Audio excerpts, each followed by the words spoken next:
யோசேப்புடைய வாழ்க்கையில ஆண்டவர் செய்த ஒரு பெரிய நன்மையை யோசேப்பு சொல்லுகிறதை நாம் பார்க்கிறோம். ஆதியாகமம் 50ஆம் அதிகாரம் 20வது வசனத்தில, நீங்கள் எல்லாரும் எனக்கு தீமை செய்ய நினைத்தீர்கள், தேவனோ இப்பொழுது நடந்து வருகிறபடியே வெகு ஜனங்களை உயிரோடு காக்கும்படிக்கு அதை நன்மையாக முடிய பண்ணினார். எல்லாரும் எனக்கு தீமை செய்ய நினைத்தீர்கள். சகோதரர்கள், உடன் பிறந்தவர்கள், கூட இருக்கிறவர்கள், பழகுகிறவர்கள் அனைவரும் யோசேப்புக்கு தீமை செய்ய நினைத்தார்கள். சகோதரர்களா இருக்கட்டும், போத்திபார் வீட்டில இருக்கட்டும், சிறைச்சாலையில் இருக்கட்டும், எல்லா இடங்களிலேயும் யோசேப்புக்கு விரோதமான ஆட்கள் இருந்தார்கள், துரோகிகள் இருந்தார்கள்.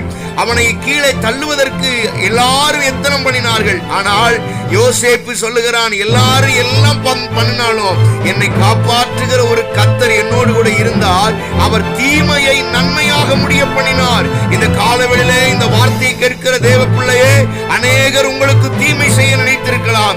ஆனால் இந்த நாளிலே அவைகள் அனைத்தையும் தேவன் உங்களுக்கு நன்மையாக முடிய பண்ணுவார். கவலைப்படாதிருங்கள், கர்த்தர் உங்களோடு இருக்கிறார். தீமையை நன்மையாக மாற்றுவாராக. தேவனுக்கே மகிமை. ஆமென்.